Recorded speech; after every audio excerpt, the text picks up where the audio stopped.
Hello दोस्तों, स्वागत है आपका हमारे यूट्यूब चैनल पर। दोस्तों, अभी तक आपने हमारे यूट्यूब चैनल को सब्सक्राइब नहीं किया है तो आप हमारे चैनल को सब्सक्राइब कर लीजिए। आज के वीडियो में दोस्तों हम रीट एग्ज़ाम से रिलेटेड बहुत ही इंपॉर्टेंट क्वेश्चंस करने वाले हैं।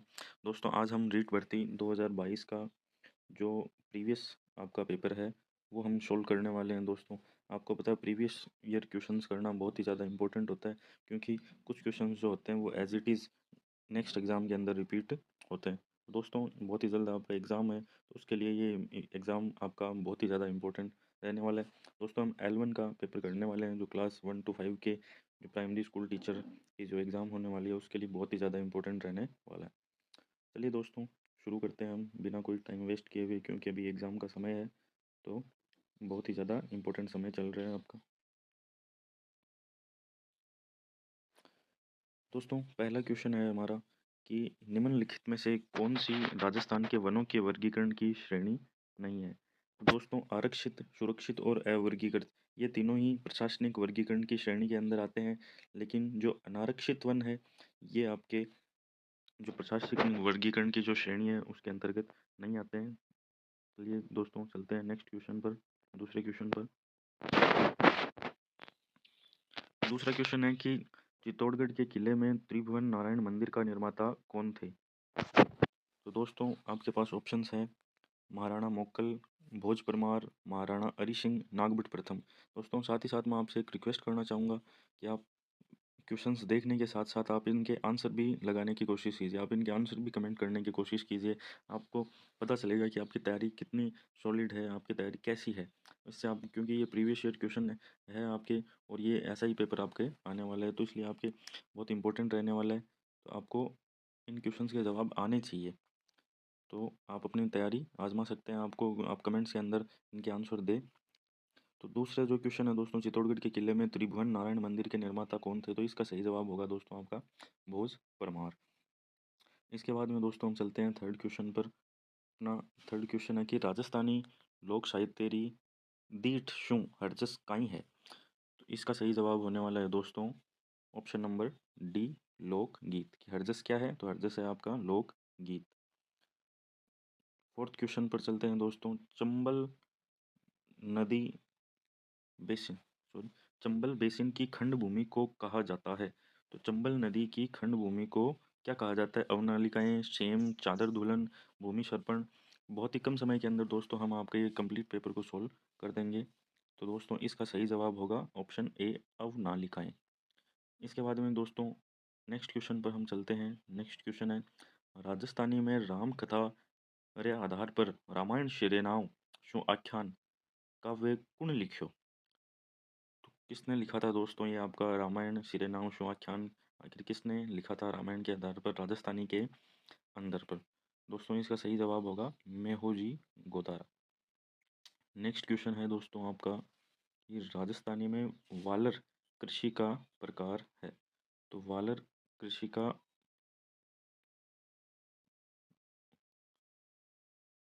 वालर कृषि का प्रकार है, तो कि वालर किस प्रकार की कृषि का प्रकार है दोस्तों। तो ये वालर जो है ये आपके स्थानांतरित कृषि का प्रकार है। नेक्स्ट क्वेश्चन दोस्तों, हम देखते देखते हम सातवें क्वेश्चन पर हम पहुंच गए हैं। सातवां क्वेश्चन है आपका कि भारतीय वन्य भारतीय वन्य जीव संरक्षण अधिनियम लागू हुआ। भारतीय वन्य जीव संरक्षण अधिनियम कब लागू हुआ था। तो इसका सही जवाब क्या होगा दोस्तों। इसका सही जवाब होगा दोस्तों 1972। 1972 इसका सही जवाब होगा।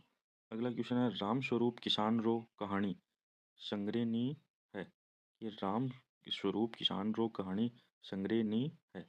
तो इसका सही जवाब क्या होगा दोस्तों। इसका सही जवाब होगा आपके सी ऑप्शन, धान खतावा।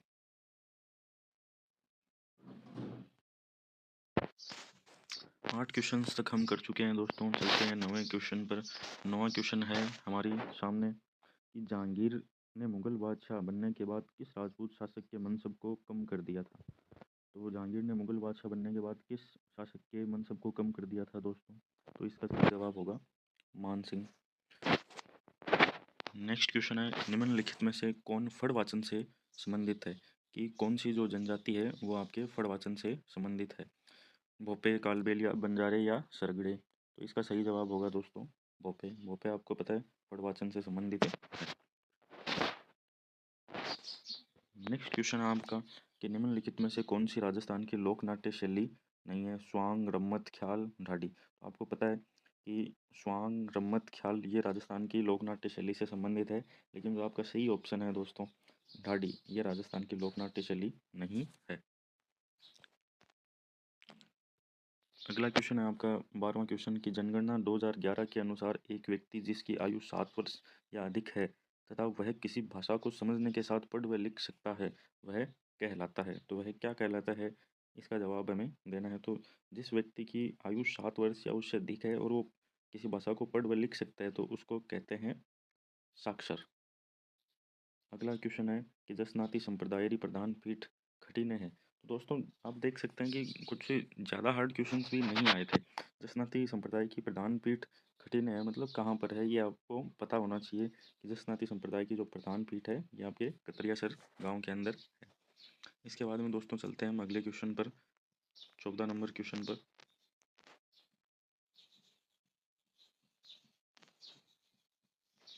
14 नंबर क्वेश्चन है आपका, 1938 में करौली राज्य प्रजामंडल की स्थापना किसने की? तो आपको पता है कि करौली राज्य प्रजामंडल की स्थापना करी थी आपके त्रिलोक चंद माथुर ने। नेक्स्ट क्वेश्चन है आपका, मुकुंदरा की पहाड़ियाँ कौन से जिले में विस्तृत है? तो मुकुंदरा की पहाड़ियाँ दोस्तों आपको पता है मुकुंदरा हिल्स जो राष्ट्रीय उद्यान है वो भी वहीं पर है, और जहाँ पर मुकुंदरा हिल्स है मुकुंदरा की पहाड़ियाँ है। तो इसका सही जवाब होगा दोस्तों आपका झालावाड़ और कोटा।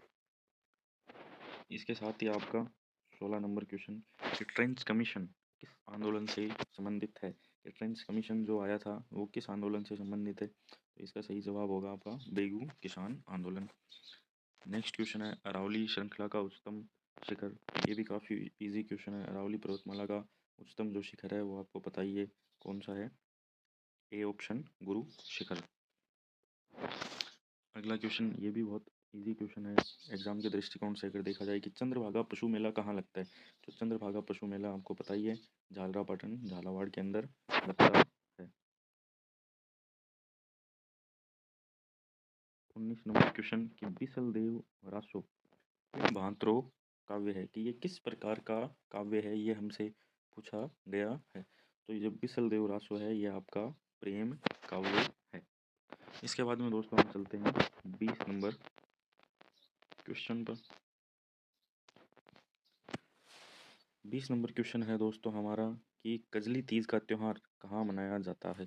तो बहुत ही इजी क्वेश्चन, नॉर्मली ये क्वेश्चन हम पढ़ते रहते हैं कि कजली तीज, तो कजली तीज आपको पता है। और ऐसे ही क्वेश्चंस वन लाइनर क्वेश्चन आपके वापस रिपीट होने वाले हैं। ये क्वेश्चन किसी न किसी शिफ्ट में जरूर आएगा। ये बहुत इंपॉर्टेंट क्वेश्चन है कि त्यौहार कजली तीज का त्यौहार कहाँ मनाया जाता है, कहाँ का ये फेमस है? तो ये आपका बूंदी का आप सभी जानते हैं कि कजली तीज जो है आपकी बूंदी की फेमस है। भारत गौरव रेल का मुख्य उद्देश्य है। तो भारत गौरव रेल का मुख्य उद्देश्य क्या है? तो भारत गौरव रेल का मुख्य उद्देश्य है घरेलू पर्यटन को प्रोत्साहन देना। अगला क्वेश्चन है मणिहारी टिब्बा किस चीज़ का प्रमुख खनन क्षेत्र है? तो मणिहारी टिब्बा जो है आपका किस चीज़ का प्रमुख खनन क्षेत्र है? तो ये आपका खनन क्षेत्र है प्रमुख प्राकृतिक गैस का। इसके बाद में चलते हैं दोस्तों हम अगले क्वेश्चन पर।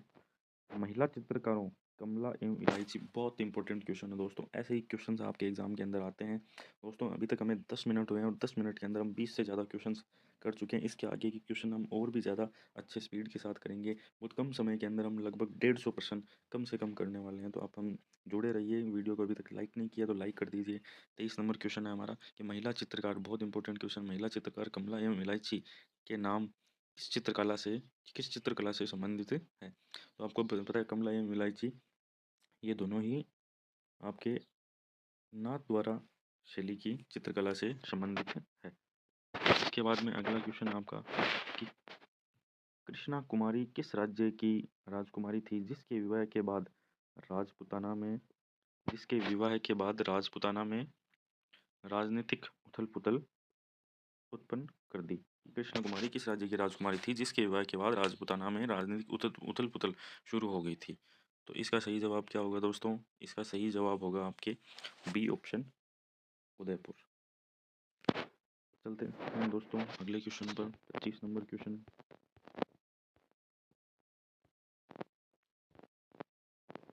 कुंभलगढ़ तथा गोगुंदा के मध्य की उच्च भूमि क्या कहलाती है? बहुत ही इजी प्रश्न और बहुत ही इम्पोर्टेंट प्रश्न कि कुंभलगढ़ तथा गोगुंदा के मध्य की ऊंची भूमि क्या कहलाती है? तो आपको पता है कुंभलगढ़ और गोगुंदा के मध्य की उच्च भूमि को कहते हैं भौराट का पठार।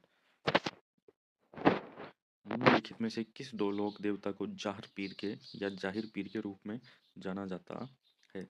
तो आपको पता है कि जो हमारे गोगा जी हैं उनको जाहिर पीर के नाम से जाना जाता है। कुंभलगढ़ दुर्ग का प्रमुख शिल्पी कौन था? तो कुंभलगढ़ दुर्ग का जो प्रमुख शिल्पी था वो आपका मंडन था। आदिकालीन चारण शैली का चित्रकार नहीं है कि आदिकालीन चारण शैली का रचनाकार, सॉरी मैंने चित्रकार पढ़ दिया, रचनाकार, या आदिकालीन चारण शैली का रचनाकार इनमें से कौन सा नहीं है? तो इसका सही जवाब होगा आपके डी, वज्रसेन सूरी। तो ये तो आपको ध्यान में रखना है साहब। साथ ही आपको ये भी ध्यान रखना है कि आदिकालीन चारण शैली के चित्रकार है कौन कौन। तो श्रीधर व्यास, बादल ढाडी, गार्डन शिवदास, ये आपके आदिकालीन चारण शैली के रचनाकार है। लेकिन जो वज्रसेन सूरी है यह आदिकालीन चारण शैली का रचनाकार नहीं है। हाड़ौती बोली मुख्य रूप से खटीने बोली जावे कि हाड़ौती बोली मुख्य रूप से कहाँ बोली जाती है? तो आपको पता है हाड़ौती बोली बोली जाती है कोटा और बूंदी के अंदर। इसके बाद में राजस्थान का तेरापंथी संप्रदाय निम्नलिखित में से किससे संबंधित है? ये जो आपका तेरापंथी संप्रदाय है ये किस धर्म से संबंधित है? तो आपका तेरापंथी संप्रदाय जो है वो जैन धर्म से संबंधित है। इसके बाद में अगला क्वेश्चन है कि निम्नलिखित में से कौन सी पश्चिम राजस्थान में पाई जाने वाली एक घास नहीं है? ये इनमें से हमें वो घास बतानी है जो पश्चिमी राजस्थान में नहीं पाई जाती है। तो आपकी सेवण घास जो है वो पश्चिमी राजस्थान में पाई जाती है, और आपके धामन घास ये भी पश्चिमी राजस्थान में पाई जाती है, और कराड़ ये भी पश्चिमी राजस्थान में पाई जाती है। लेकिन जो सालर घास है ये पश्चिमी राजस्थान में नहीं पाई जाती है। चलते हैं दोस्तों अगले क्वेश्चन पर। 32 नंबर क्वेश्चन पर हम पहुंच गए हैं काफ़ी कम समय के भीतर। निम्नलिखित में से कौन सा रोपवे निम्नलिखित में से कौन सा जो मिलान है वो सही नहीं है, ये हमें बताना है। तो सुंदा माता मंदिर रोपवे आपका जालोर के अंदर है, मनसा पूर्ण करणी माता मंदिर रोपवे आपका उदयपुर के अंदर है, बालाजी रोपवे आपका सामोद जयपुर के अंदर है, लेकिन सावित्री माता मंदिर रोपवे सिरोही में नहीं है। तो यही ऑप्शन आपका सही हो जाएगा। कथेतर गद्देरी पोथी ओलियों री आख्या तारा रचनाकार है। तो कि कथेतर गद्देरी पोथी ओलियों री आख्या तारा रचनाकार कौन है? तो इसका सही जवाब होगा आपका name Narayan Joshi. Desert national park मरु राष्ट्रीय उद्यान ये किस जिले में है? तो बहुत ही इजी क्वेश्चन आपसे पूछा है, तो इसका सही जवाब होगा जैसलमेर।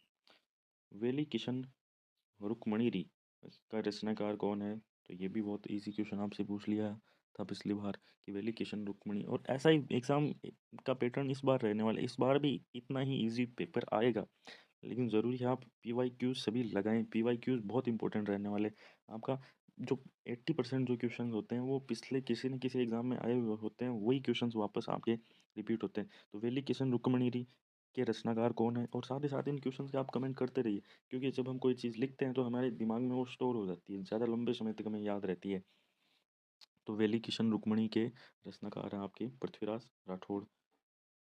आमेशु कौन सी बोली राजस्थान में नहीं बोली जी? कि इनमें से कौन सी बोली आपकी राजस्थान में नहीं बोली जाती? तो हाड़ौती, वागड़ी, मेवाती तीनों ही राजस्थान में बोली जाती है, लेकिन अवधी आपके राजस्थान में नहीं बोली जाती है। काली मृदा जानी जाती है, तो बताइए काली मृदा किस तरीके से जानी जाती है? तो इसका सही जवाब हो जाएगा आपके रेगूर मिट्टी से आपकी काली मृदा जानी जाती है। राजस्थान के किस संभाग में सर्वाधिक मक्का उत्पादन होता है? तो सर्वाधिक मक्का उत्पादन आपको पता है उदयपुर के अंदर होता है।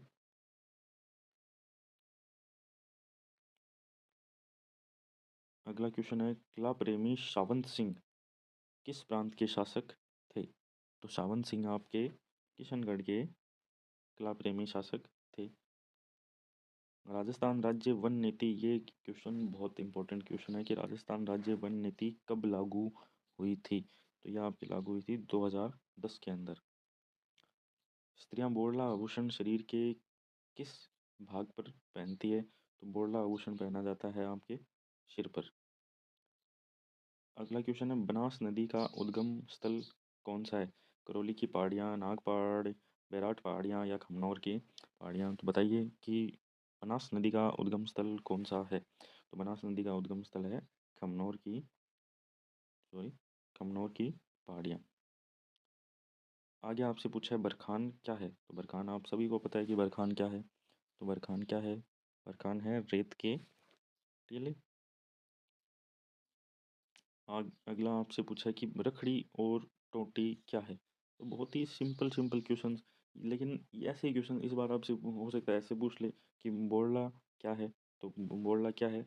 महिलाओं का गहना। तो उसी प्रकार से रखड़ी और टोटी क्या है ये आपको बताना है। तो रखड़ी और टोटी क्या है भाई? महिलाओं के गहने। चलते हैं अगले क्वेश्चन पर। 45, क्वेश्चन नंबर 45 कि निम्नलिखित में से किस सभ्यता को धूलकोट कहा जाता है? तो धूलकोट सभ्यता आपके कहा जाता है आहड़ को। मेजा डैम, मेजा बांध कहाँ बनाया गया है? तो मेजा बांध आपका बनाया गया है कोठारी नदी पर। कंवर सेन द्वारा राजस्थान नहर की शुरुआत की गई कि कंवर सेन के द्वारा राजस्थान नहर की शुरुआत किस वर्ष में की गई थी? यह आपको जवाब देना है और इसका सही जवाब होगा आपके 1948। अगला आपका है गणेश्वर। गणेश्वर जो सभ्यता है ये किस प्रकार की संस्कृति की सभ्यता है, ये हमसे पूछा गया है। तो गणेश्वर आपको पता है ताम्रयुगीन, गणेश्वर जो है ताम्रयुगीन सभ्यता है। ए ऑप्शन आपका सही हो जाएगा। अगला क्वेश्चन है, बीकानेर के निकट शंभराथल को किस देवता ने अपना कर्मस्थल बनाया? तो बीकानेर के निकट जो शंभराथल जो जगह है इसको किस लोक देवता ने अपना कर्मस्थल बनाया था? तो जो जाम्बू जी है उन्होंने इसको अपना कर्मस्थली बनाई थी।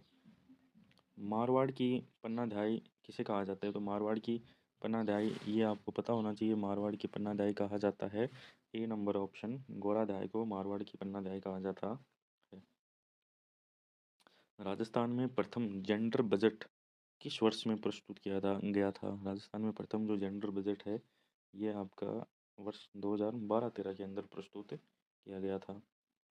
दोस्तों अब तक हम 50 क्वेश्चंस कर चुके हैं और वो भी आधे से कम समय में। हम 22 मिनट के अंदर, लगभग 20-22 मिनट के अंदर हम 50 क्वेश्चंस कर सके हैं और इसी हिसाब से हम चलते रहे तो 1 घंटे के अंदर हम हमारे 150 क्वेश्चंस कंप्लीट कर देंगे। लेकिन आपको अभी तक आप हमने हमारे चैनल को सब्सक्राइब नहीं किया तो कर लीजिए, क्योंकि और भी बहुत इंपॉर्टेंट, मैं 1-2 दिन के अंदर आपके लिए 500 मोस्ट इंपॉर्टेंट क्वेश्चंस का वीडियो भी लेके आने वाला हूँ। और बहुत सारे PYQs इस चैनल पे आने वाले हैं। सभी एग्जाम्स के प्रीवियस ईयर क्वेश्चंस पेपर आपको इस चैनल पर सोल्व करवाए जाएंगे। तो अभी तक आपने अगर हमारे चैनल को सब्सक्राइब नहीं किया तो प्लीज़ हमारे चैनल को सब्सक्राइब कर लीजिए और इस वीडियो को लाइक नहीं किया तो वीडियो को लाइक कर दीजिए।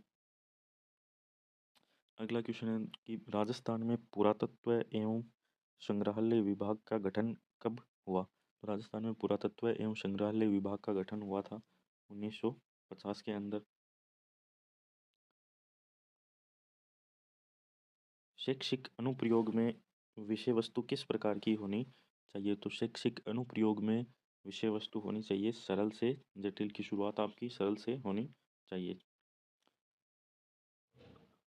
राजस्थान के कितने जिले सीमा क्षेत्र विकास कार्यक्रम के अंतर्गत आते हैं? दोस्तों ये पुराने उस समय इसका जो आंसर माना गया था 54 नंबर क्वेश्चन का वो ए ऑप्शन की।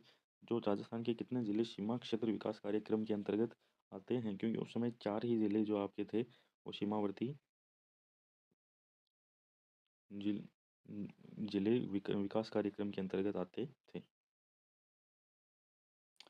अगला क्वेश्चन है दोस्तों 55 नंबर क्वेश्चन की ऐसे बालक जो अनुसूचित जाति, अनुसूचित जनजाति अथवा सामाजिक व शैक्षणिक पिछड़े वर्ग से संबंधित है, उन्हें परिभाषित किया गया है। दुर्बल वर्ग में, विशिष्ट पिछड़ा वर्ग में, गरीबी रेखा के नीचे का समूह है, अलाभातित असुविधाग्रस्त समूह में। दोस्तों ये क्वेश्चन आपका इम्पोर्टेंट नहीं है, क्योंकि ये क्वेश्चन जो है पिछली बार आपका डिलीट हो गया था। ये क्वेश्चन जो 55 नंबर क्वेश्चन है ये पिछली बार आपका डिलीट हो गया था, तो ऐसा क्वेश्चन आपका वापस रिपीट नहीं होगा, क्योंकि ये पिछली बार ही डिलीट हो गया था। राजस्थान के युवाओं को रोजगार प्रदान करने के प्रयास में राजस्थान सरकार द्वारा आयोजित मेगा जॉब मेला 4 और 5 जनवरी 2023 को कहाँ पर आयोजित किया गया था? तो ये आपका आयोजित किया गया था जब उदयपुर के अंदर। राजस्थान के खिलाड़ी धनंजय दर्जी जो हाल ही में खबरों में थे, किस खेल से संबंधित है? धनंजय दर्जी का संबंध किस खेल से है? तो इनका संबंध है फुटबॉल से। इनका संबंध है फुटबॉल से।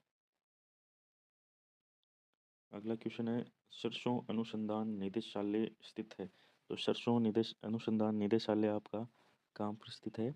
डी ऑप्शन भरतपुर के अंदर। सरसों का उत्पादन भी भरतपुर में काफ़ी ज़्यादा होता है। अगला क्वेश्चन है आपका एशिया का सबसे बड़ा कृषि फार्म राजस्थान के निम्नलिखित में से किस स्थान पर स्थित है? दोस्तों जहाँ तक मैंने मैंने इस पेपर को ऑब्जर्व किया है, तो ये जो आपके स्कूल लेवल पर जो आपकी बुक होती है हमारा राजस्थान बुक, उस बुक्स के अंदर से काफ़ी सारे क्वेश्चन आपको यहाँ पर देखने को मिल रहे हैं। तो मुझे लगता है आपको वो बुक एकदम ध्यान से पढ़नी चाहिए, और अगर नहीं पढ़ी है तो कोई बात नहीं, हम प्रीवियस ईयर क्वेश्चन सारे वैसे भी सॉल्व कर रहे हैं। तो दोस्तों इसका सही जवाब हो जाएगा एशिया का सबसे बड़ा कृषि फार्म है आपका सूरतगढ़ गंगानगर, और इस बार भी ये क्वेश्चन बहुत ज़्यादा इंपॉर्टेंट रहने वाला है। समग्र शिक्षा अभियान के अंतर्गत खंड स्तर का सर्वोच्च पदाधिकारी कौन होता है? इस जो समग्र शिक्षा अभियान होता है इसके खंड स्तर का सर्वोच्च अधिकारी कौन होता है? तो सर्वोच्च अधिकारी आपका होता है CBEO। नेक्स्ट क्वेश्चन है कि दुनिया के सबसे ऊंचे युद्ध क्षेत्र सियाचिन ग्लेशियर पर तैनात होने वाली प्रथम महिला अधिकारी कौन बनी थी? ये एक बार फिर से इंपॉर्टेंट रहने वाले क्वेश्चन में से कि दुनिया के सबसे ऊंचे युद्ध क्षेत्र सियाचिन ग्लेशियर पर तैनात होने वाली प्रथम महिला अधिकारी कौन बनी, जो कि है राजस्थान से। तो ये आपको पता है ये बहुत इंपॉर्टेंट क्वेश्चन होने वाला है। तो इसका सही जवाब हो जाएगा कैप्टन शिवा चौहान। हाल ही में सुर्खियों में रहा बाबा मगरा द्वीप उदयपुर की किस झील में स्थित है? तो बाबा मगरा द्वीप जो है आपका ये जयसमंद झील के अंदर स्थित है। ये भी हमें ध्यान रखना है कि जयसमंद झील कहाँ पर है, ये उदयपुर के अंदर है। दिसंबर 2022 में किसे global youth human rights champion award दिया गया था? तो ये क्वेश्चन ज़्यादा इंपॉर्टेंट नहीं है, लेकिन फिर भी हमें जानकारी ज़रूर होनी चाहिए। तो इसका सही जवाब होगा ऑप्शन नंबर ए, डॉक्टर कृति भारती। निम्नलिखित में से राजस्थान के किस खेल के खिलाड़ियों को पद्मश्री पुरस्कार से सम्मानित किया जा चुका है? कि किस खेल के खिलाड़ियों को पद्मश्री पुरस्कार से सम्मानित किया जा चुका है? तो ये आपके एथलेटिक्स जो खेल हैं इनमें हमारे खिलाड़ियों को, राजस्थान के खिलाड़ियों को पद्मश्री पुरस्कार से सम्मानित किया जा चुका है। अगला क्वेश्चन है विद्यालय प्रबंधन समिति के कुल सदस्यों में से कम से कम सदस्य माता कम से कम कितने सदस्य माता पिता या अभिभावकों में से होने चाहिए? कि विद्यालय प्रबंधन जो समिति है उसमें कम से कम कितने सदस्य माता पिता या अभिभावकों में से होने चाहिए? तो ये आपके होने चाहिए 3 या 4 सदस्य आपके होने चाहिए। डी ऑप्शन आपका। ये क्वेश्चन इस बार भी इम्पोर्टेंट रहने वाले हैं।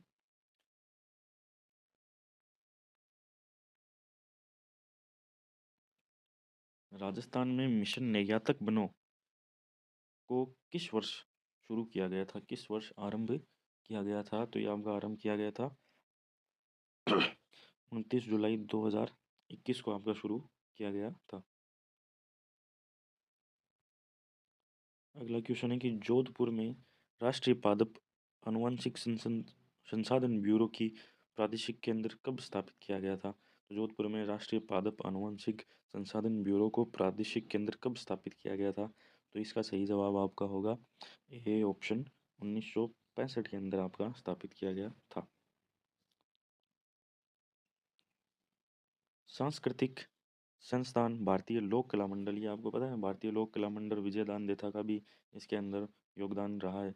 तो ये आपका बहुत इंपॉर्टेंट क्वेश्चन है कि भारतीय लोक कला मंडल कहाँ पर स्थित है, क्योंकि ये सांस्कृतिक संस्थान है और यह आपका स्थित है उदयपुर के अंदर आपका लोक कला मंडल संस्थान स्थित है।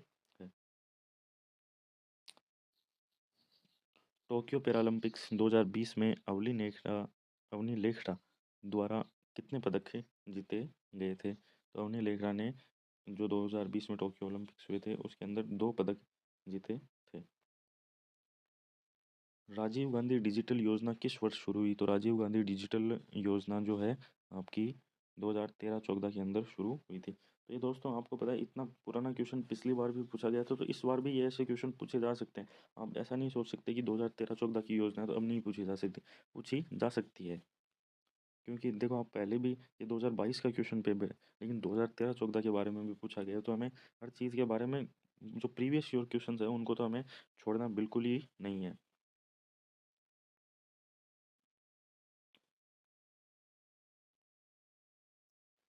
प्रख्यात धार्मिक स्थल अंबिका माता का मंदिर किस जिले में स्थित है? तो ये तो काफ़ी इजी सा क्वेश्चन आपके लिए दिया गया है दोस्तों। ये आपका उदयपुर के अंदर आपको पता है जगत उदयपुर के अंदर आपका अंबिका माता मंदिर स्थित है।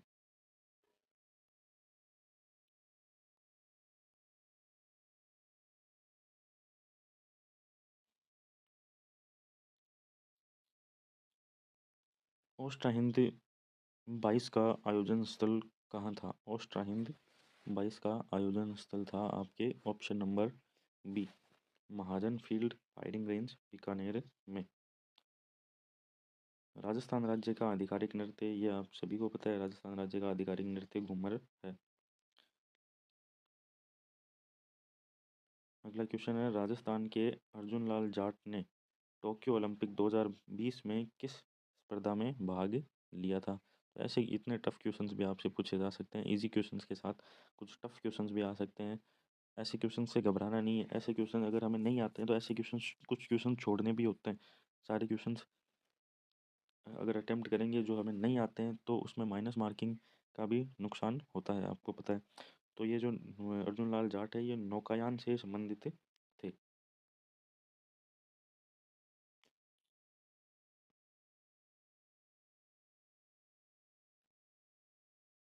अगला क्वेश्चन है अधिगम क्या है? तो अधिगम आपको पता ही है, अधिगम आपके एक सक्रिय प्रक्रिया है।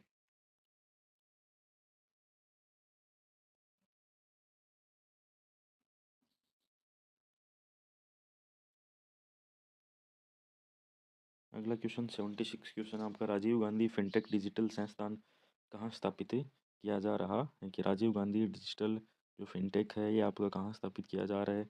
और अभी आपको पता है ये स्थापित किया जा चुका है, तो ये आपका जोधपुर में स्थापित किया गया है।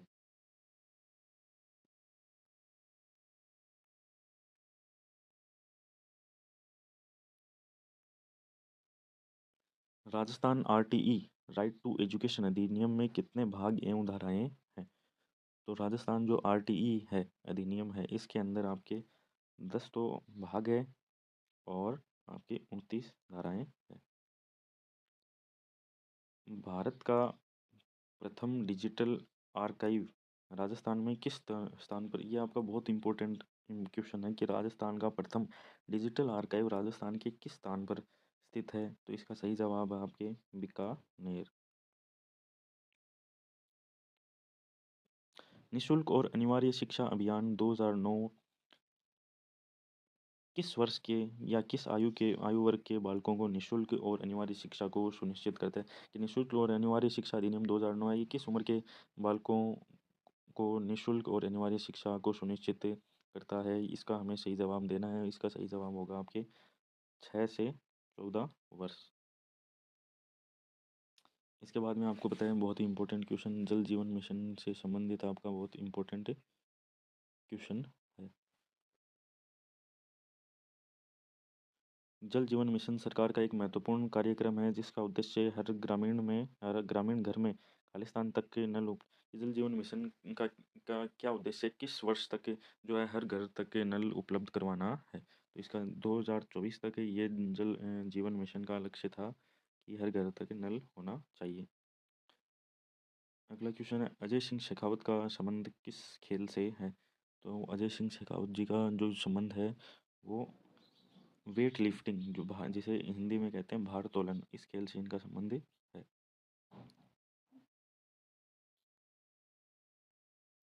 नेक्स्ट क्वेश्चन पर चलते हैं दोस्तों। नेक्स्ट क्वेश्चन आपका, द्रव्य श्रव्य सामग्री का उपयोग करते हुए किस सूत्र का पालन करना चाहिए। कि द्रव्य श्रव्य सामग्री का उपयोग या प्रयोग करते समय किस सूत्र का पालन हमें करना चाहिए। तो हमें इसमें पालन करना चाहिए मूर्त से अमूर्त मूर्त से अमूर्त सूत्र का पालन करना चाहिए। विश्वविद्यालय अनुदान आयोग की स्थापना किसकी सिफारिश पर की गई थी। विश्वविद्यालय अनुदान आयोग की स्थापना किसकी सिफारिश पर की गई थी। तो ये आपकी की गई थी विश्वविद्यालय शिक्षा आयोग की सिफारिश पर की गई थी।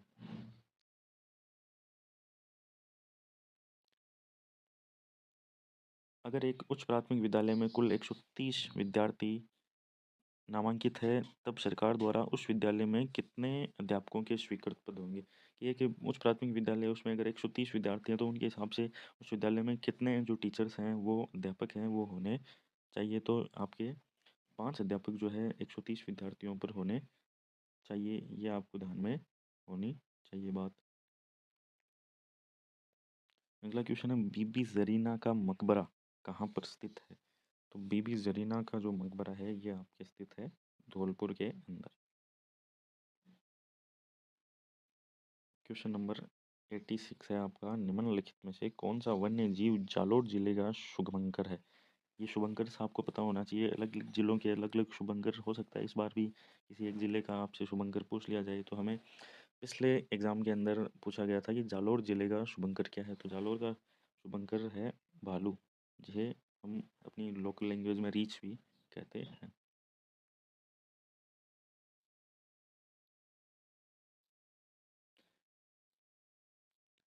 87 नंबर क्वेश्चन, ये इससे पहले भी और भी काफ़ी सारे एग्जाम्स में पूछा जा चुका है कि ऑपरेशन सर्द हवा का संबंध किससे। और ये क्वेश्चन अभी भी इम्पोर्टेंट रहने वाला है कि ऑपरेशन सर्द हवा का संबंध जो है वो किस चीज़ से है। तो ऑपरेशन जो सर्द हवा है इसका संबंध है आपके सीमा सुरक्षा बल से।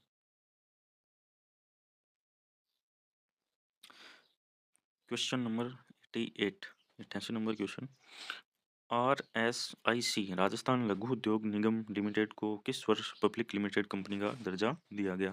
तो ये आपका दर्जा दिया गया था 1975 के अंदर। 89 नंबर क्वेश्चन, प्राथमिक स्तर पर RTE अधिनियम 2009 द्वारा विनिर्दिष्ट छात्र शिक्षक अनुपात क्या है। तो ये जो छात्र शिक्षक अनुपात है ये 30:1 है, मतलब कि 23 छात्रों पर एक टीचर होना जरूरी है।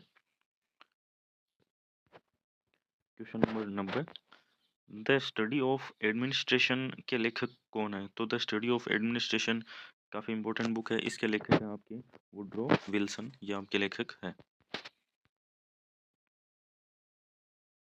अगला क्वेश्चन है आपका, ये इंग्लिश का क्वेश्चन है कि choose the direct speech of the given sentence from the options that below. कि हमें जो इनडायरेक्ट स्पीच दी हुई है इसको हमें डायरेक्ट नहीं, direct speech of the given sentence, हमें इनडायरेक्ट स्पीच दी हुई है और इसकी हमें डायरेक्ट स्पीच क्या होगी वो हमें पता करना है।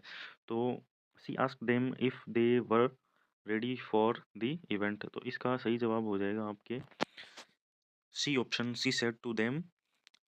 देखो ये आर हेल्पिंग वर्ब से शुरू हो रहा है, तो जो हेल्पिंग वर्ब से शुरू होते हैं उनके उनके लिए कंजक्शन के रूप में यूज़ करते हैं इफ़ या वेदर। तो ये हेल्पिंग वर्ब से आर से शुरू हो रहा है तो इफ़ आ गया, और तो इसका सही ऑप्शन हो जाएगा आपके सी नंबर ऑप्शन।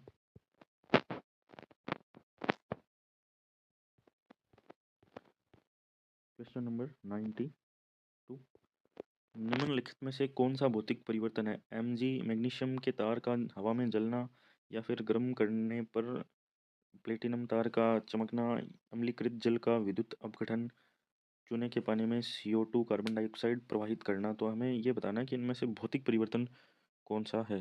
तो इनमें जो भौतिक परिवर्तन परिवर्तन है दोस्तों, देखो हवा में जलना ये तो ऑटोमेटिक चल रहा है, तो ये तो रासायनिक परिवर्तन है।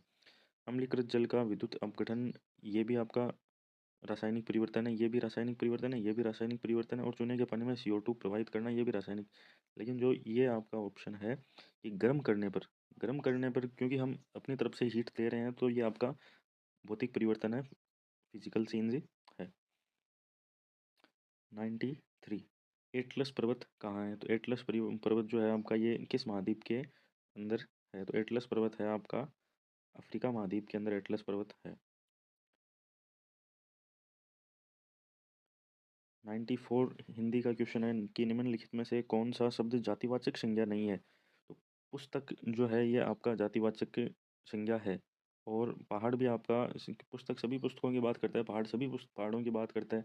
और डी ऑप्शन लड़का, ये भी इसमें सभी लड़के आ गए। लेकिन गंगा एक पर्टिकुलर नदी का नाम है, तो ये गंगा जो है ये व्यक्तिवाचक संज्ञा है, ना कि जातिवाचक संज्ञा। तो हमारा सी ऑप्शन सही हो जाएगा। अगला मैथ का काफ़ी इजी क्वेश्चन दिया हुआ है। 395 इंटू अक्स, 395 को अक्स से मल्टीप्लाई करने के बराबर आपका आता है 2765। तो हम क्या करेंगे, हमें 395 का 2765 में भाग देना है। और जब हम 395 का 2765 के अंदर भाग देंगे, तो हमारा जो राइट आंसर आएगा ऑप्शन सी। तो इसका 7 बार इसके अंदर भाग जाएगा। 96। निम्नलिखित में से अप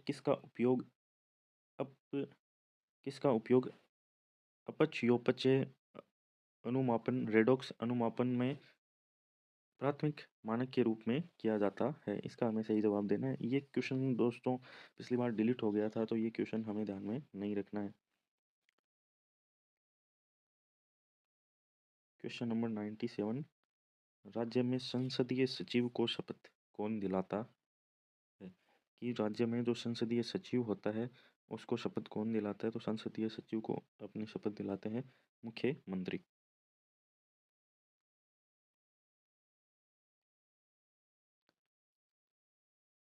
4 शब्द हमारे पास दिए हुए हैं 98 नंबर क्वेश्चन में, और हमें ये पता करना है कि इनमें से सही शब्द, शुद्ध शब्द कौन सा है।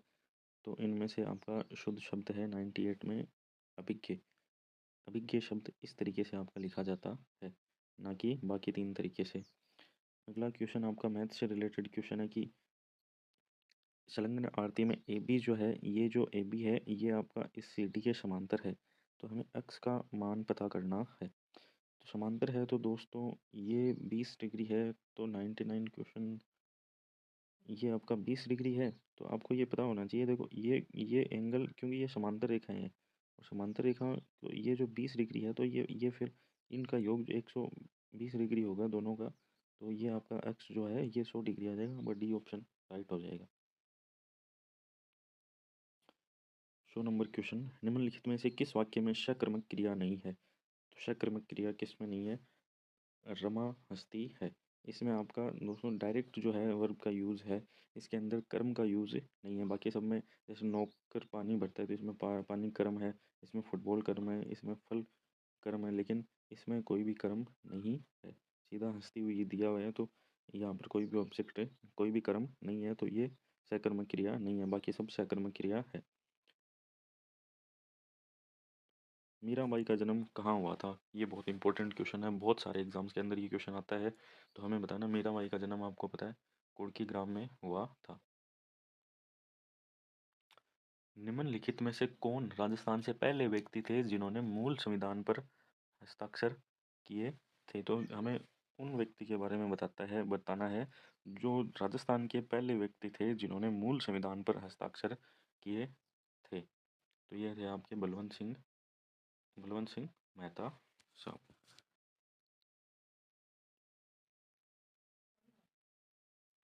सीता खाना खाकर जयपुर जाएगी वाक्य में कौन सी क्रिया है?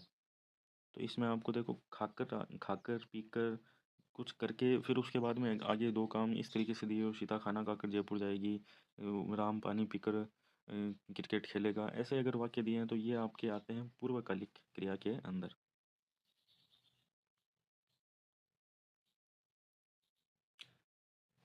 104 number question, correct, choose the correct passive voice of the, ये जो हमें सेंटेंस दिया है, he had not done the work. तो आपको पता है जब पैसिव वॉइस हम बनाते हैं तो जो आपका ऑब्जेक्ट होता है वो सब्जेक्ट बन जाता है, तो द वर्क जो आपका ऑब्जेक्ट है ये आपका सब्जेक्ट बन के ये वाक्य ये सभी में स्टार्टिंग में दिया हुआ है, तो यहाँ तक तो सब सेम है। इसके बाद में हैड नॉट डन आपका दिया हुआ है, तो हैड नॉट डन मतलब ये आपका पास्ट परफेक्ट, तो पास्ट परफेक्ट आपका पास्ट परफेक्ट कंटिन्यूस में चेंज हो जाता है, तो ये हो जाएगा हैड नॉट बीन। तो हैड नॉट बीन आपका ए ऑप्शन में भी है और बी ऑप्शन में भी है। इसके बाद में मेन वर्ब की थर्ड फॉर्म आती है, हाँ दोस्तों हमने गलती कर दी, ये यहाँ पे हैज़ दिया हुआ है, बी ऑप्शन में हैड नहीं है, तो पास्ट परफेक्ट कंटिन्यूस के अंदर ये सिर्फ ए ऑप्शन है, हैड नॉट बीन, तो ये आपका सही ऑप्शन हो जाएगा, तो ए ऑप्शन इसका राइट आंसर हो जाएगा। क्वेश्चन नंबर 105, गोविंद ने राम को जगवाया, वाक्य में क्रिया का कौन सा रूप है? गोविंद ने राम को जगवाया, इसमें आपकी जो क्रिया है वो प्रेरणार्थक, क्योंकि खुद नहीं जगाया, किसी की प्रेरणा से जब किसी और के थ्रू जब काम होता है तो वो प्रेरणार्थक क्रिया के अंदर आ जाता है। वायवीय शोषण के दौरान ग्लूकोज के विघटन को निम्न में से किस रेखा चित्र में सही से दर्शाया गया है? तो वायवीय शोषण जो आपका ग्लूकोज ग्लूकोज फिर पायरुविक अम्ल और फिर CO2 और जल, तो ये आपका सही ऑप्शन सी ऑप्शन आपका राइट आंसर हो जाएगा। 107 नंबर क्वेश्चन, दी गई आकृति में यदि PQ समांतर है RS के तो हमें X का मान पता करना है। ये दोस्तों डिटेल से जब कभी हम मैथ पढ़ेंगे तो तब हम मैं डिटेल से आपको बताऊंगा, अभी मैं आपको सिर्फ इसका आंसर बता रहा हूँ। इसका 107 नंबर जो क्वेश्चन है इसका आंसर आपका होगा 42, इसकी जो वैल्यू आएगी वो आएगी 42। नेक्स्ट है choose the correct form of the verb from the given options to fill in the blank, कि इसमें कौन सी हेल्पिंग वर्ब हम काम में लेंगे। इट्स टाइम, वी, क्या आएगा इसमें, वी आर लिविंग, या we had left, we leave और वी लेफ्ट, कौन सा ऑप्शन आएगा आपके? तो देखो इट्स टाइम वी लेफ्ट, इसमें सही ऑप्शन आएगा आपका वी लेफ्ट, कि ये वो समय है जब हम यहाँ से गए। 109 number question, choose the correct meaning of the phrasal verb from the options that follow. हमारे सामने एक फ्रेजल वर्ब दी हुई है, the thief held back the details of the robbery. इसका मतलब क्या है कि थीफ हेल्ड बैक मतलब उसने जानकारी को क्या कर लिया था, छिपा लिया, तो the thief held back the details of, कि जो चोर है उसने जान जो लूट की जो जानकारी है उसको छिपा लिया, तो छिपाने को हम कहते हैं कंसील्ड।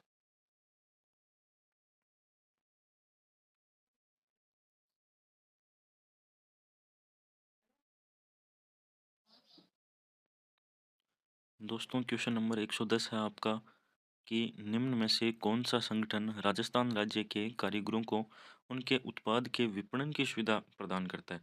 कि ये जो नीचे दिए गए 4 संगठन हैं इनमें से कौन सा संगठन उत्पाद के विपणन की सुविधा प्रदान करता है? तो दोस्तों इसका आपका सही जवाब होगा सी ऑप्शन, राज सिको जो है वो आपको विपणन की सुविधा प्रदान करता है। अब चलते हैं दोस्तों 111 नंबर क्वेश्चन।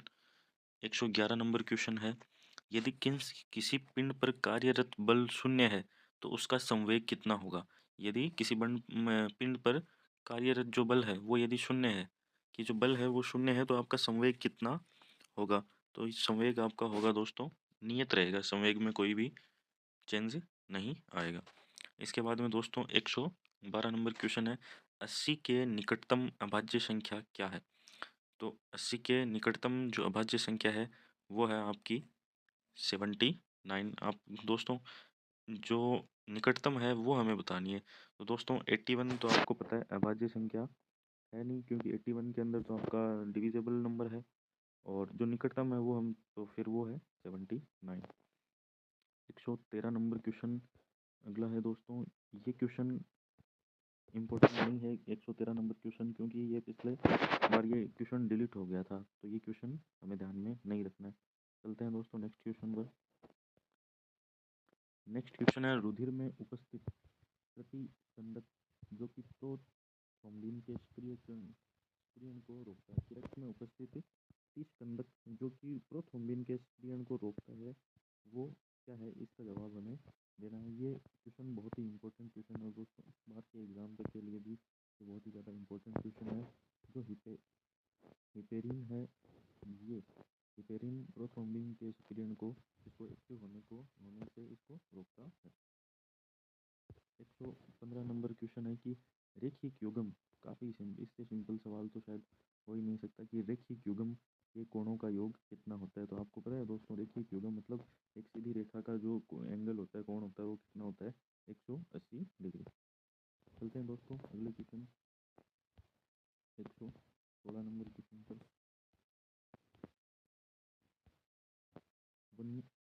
116 नंबर क्वेश्चन आपका कि निम्नलिखित में से वर्गात्मक एवं युगपत समीकरणों को हल करने में उपयुक्त शिक्षण सहायक सामग्री कौन सी है? तो उपयुक्त शिक्षण सामग्री दोस्तों आपकी है option C, graph.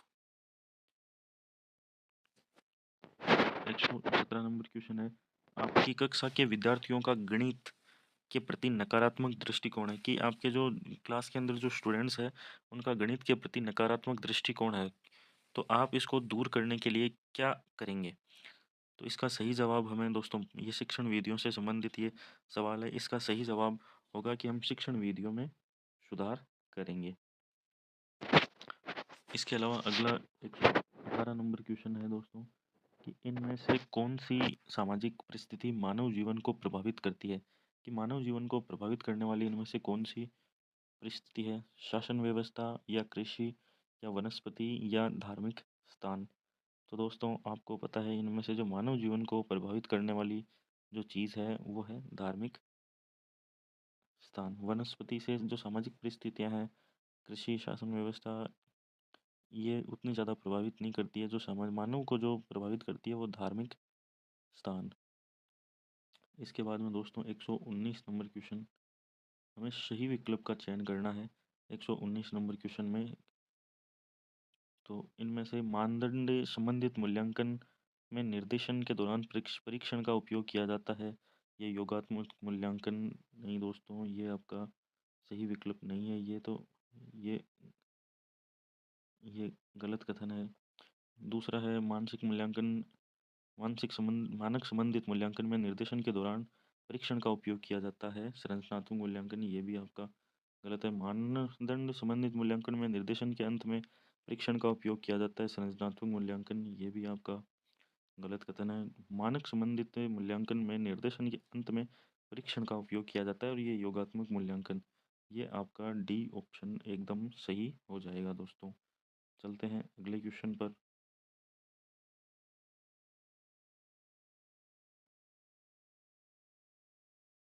120 number question है आपका, चित्रों को आवश्यकता अनुसार बोर्ड पर चिपकाकर कक्षा कक्ष में प्रदर्शित किया जाता है, इस बोर्ड को क्या कहते हैं? कि आवश्यकता अनुसार बोर्ड पर चिपकाकर चित्रों को कक्षा कक्ष में प्रदर्शित किया जाता है, उस बोर्ड को क्या कहते हैं?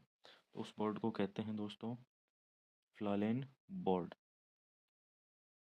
121 नंबर क्वेश्चन, जिस परीक्षा में सभी प्रश्नों का स्तर एक समान हो तो उसमें निम्न में से किस गुण का अभाव रहेगा? यदि सारे क्वेश्चन एक ही लेवल के हों तो फिर वो एग्ज़ाम किस टाइप का नहीं होगा, उसमें किस टाइप की कमी हो जाएगी, कौन से गुण का अभाव हो जाएगा? तो दोस्तों उसमें विभेदकारिता का अभाव हो जाएगा, कि उसमें कोई भिन्नता नहीं रहेगी। 100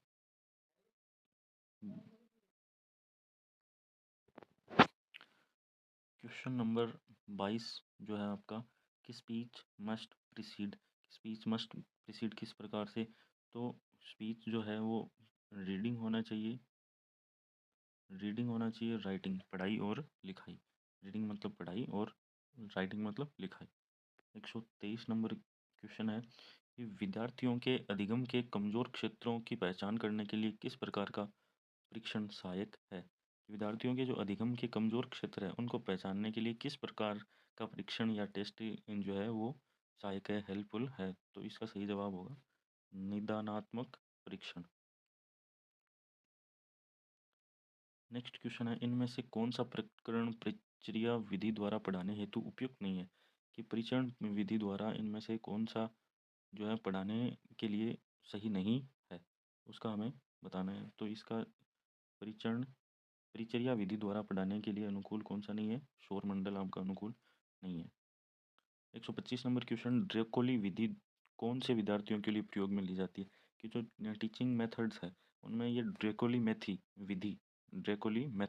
ड्रेकोली विधि, ये कौन से विद्यार्थियों के लिए प्रयोग में ली जाती है? तो ये आपके प्रयोग में ली जाती है मानसिक विकार या मंदबुद्धि विद्यार्थियों के लिए इसका प्रयोग में किया जाता है। इसके बाद में दोस्तों चलते हैं नेक्स्ट 126 नंबर क्वेश्चन पे। 126 नंबर क्वेश्चन आपके सामने है। यद्यपि विज्ञान शिक्षक किसी भी प्रकरण को सीधा नहीं समझाता है, फिर भी परीक्षा उपागम में शिक्षक को एक मुख्य भूमिका निभानी होती है। परीक्षा उपागम में विज्ञान शिक्षक को क्या भूमिका निभानी होती है?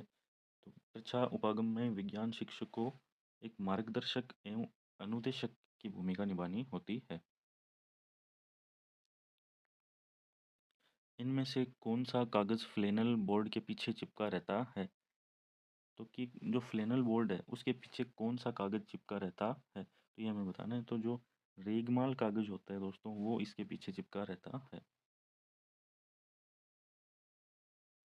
128 नंबर क्वेश्चन है, विच of the following method is useful at lower secondary stage? की लोअर जो सेकेंडरी स्टेज होता है वहाँ पर इनमें से कौन सी जो मेथड है वो ज़्यादा यूज़फुल है? तो आपको पता है जो लोअर सेकेंडरी जो स्टेज होता है वहाँ पर आप किसी एक भाषा के अंदर अगर आप कोई काम में लेंगे तो वो सही नहीं रहेगा। तो वहाँ पर कौन सी मेथड सही रहेगी? वहाँ पर आपकी बाईलिंगुअल मेथड सही रहेगी। बाईलिंगुअल मतलब दो भाषाएं, जैसे मान लो हिंदी और इंग्लिश दोनों भाषाओं का साथ में प्रयोग करें तो वो ज़्यादा सही रहेगी।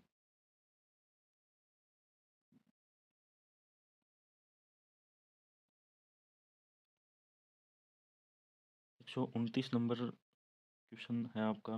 दोस्तों देखते हैं ये क्या हिंदी में भी उपलब्ध है क्या? नहीं दोस्तों, ये हिंदी में नहीं है, ये इंग्लिश के अंदर ही है। तो 129 नंबर क्वेश्चन है आपका कि which one is applicable of the communicative language teaching? कि इनमें से जो कौन सी बात है वो कम्युनिकेटिव लैंग्वेज टीचिंग CLT पर अप्लीकेबल होती है, ये हमें बताना है। तो दोस्तों इसका जो सही आंसर होगा कि जो CLT जो कम्युनिकेटिव लैंग्वेज टीचिंग है ये क्या करती है, it develops the creative skill in students. जो कम्युनिकेटिव लैंग्वेज टीचिंग है इससे जो लोग जो स्टूडेंट है उनके अंदर क्रिएटिव स्किल्स डेवलप होती है, उनका विकास होता है।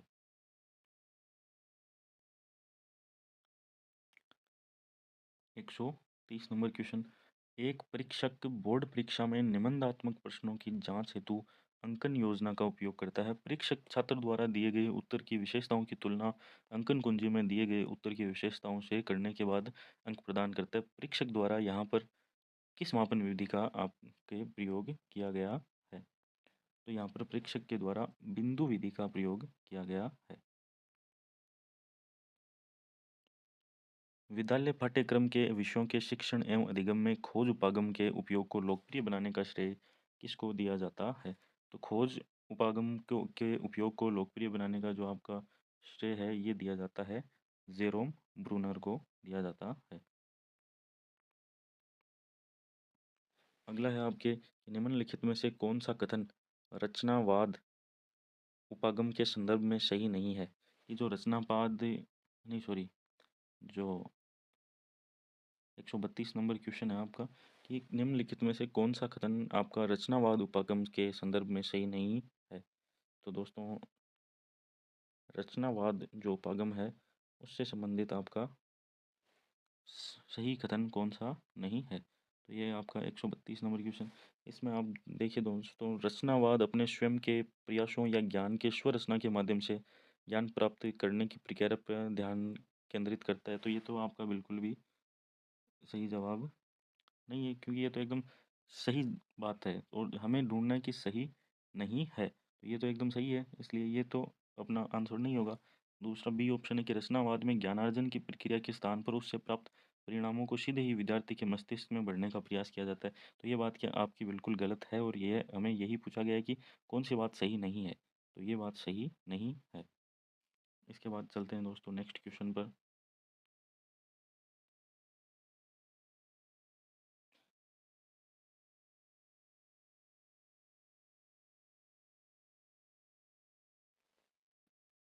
133 नंबर क्वेश्चन, वाचन की विश्लेषणात्मक विधि में निम्नलिखित में से कौन सी विधि असंगत है? तो विश्लेषणात्मक जो विधि है उसके अंदर कौन सी विधि आपकी असंगत है? तो ध्वनि साम्य विधि ये आपकी सही नहीं है। यह संगत है। 134 नंबर क्वेश्चन, निम्नलिखित में से कौन सी श्रव्य सहायक सामग्री नहीं है? कि कौन सी इन ये जो चारों चीज़ें दी गई है, चारों ऑप्शन, इनमें से कौन सी ऐसी सामग्री है जो हमारे श्रव्य मतलब सुनने के काम में नहीं आती है? दोस्तों, आपके जो ग्रामोफ़ोन है ये भी सुनने के काम आता है, टेप रिकॉर्डर भी सुनने के काम आता है, रेडियो भी आता है, लेकिन आपका एपिडायोस्कोप ये सुनने के काम नहीं आता है। 135 नंबर क्वेश्चन पर हम पहुंच गए हैं दोस्तों। अभी तक आपने हमारे चैनल को सब्सक्राइब नहीं किया तो प्लीज़ हमारे चैनल को सब्सक्राइब करिए। हम और भी ऐसे बहुत सारे PYQs, previous year question paper, अलग अलग एग्जाम से रिलेटेड हम आपके लिए लेकर आते रहेंगे। 135 नंबर क्वेश्चन आपका कि which of the following is not the characteristics of a criterion test, की इनमें से कौन सी क्राइटेरियन टेस्ट की विशेषता नहीं है? तो इसका सही जवाब होगा दोस्तों आपकी ब्रेविटी। ब्रेविटी क्राइटेरियन टेस्ट की विशेषता नहीं है।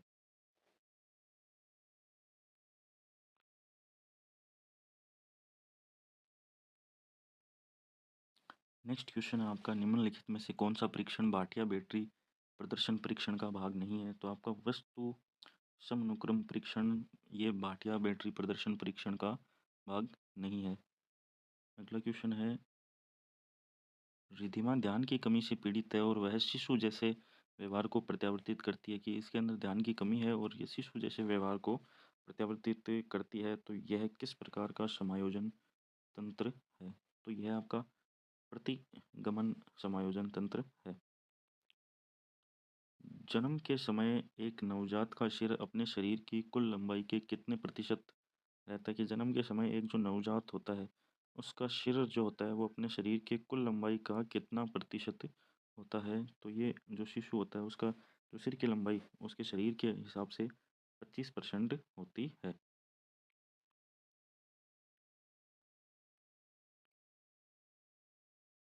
क्वेश्चन नंबर 139 कि IEP का फुल फॉर्म क्या है? IEP का पूर्ण रूप क्या है? तो IEP की आपकी फुल फॉर्म है option number C, individualized education program. IEP individualized education program. Question number 140 कि व्यक्तित्व वह विशेषता है जिसके आधार पर विशेष परिस्थिति में व्यक्ति के व्यवहार का अनुमान लगाया जाता है।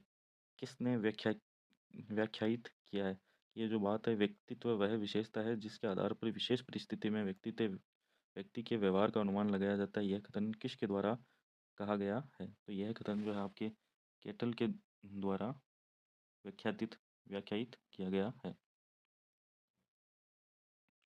ये अगले क्वेश्चन में हमें बताना है कि कौन सा इनमें से जो युग्म है वो सही सुमेलित नहीं है।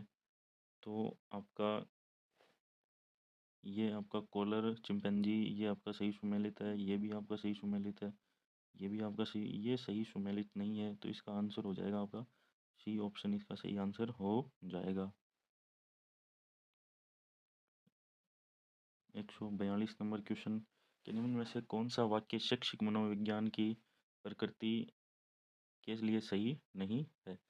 तो आपका सही जवाब हो जाएगा कि यह सकारात्मक विज्ञान की जगह एक नियामक विज्ञान है। शैक्षिक मनोविज्ञान की प्रकृति के लिए सही नहीं है। तो इनमें से कौन सा सही नहीं है वो हमें बताना है। तो इसका सही जवाब हो जाएगा सी ऑप्शन की है, सकारात्मक विज्ञान की जगह एक नियामक विज्ञान है। तो ये बात आपकी बिल्कुल भी सही नहीं है।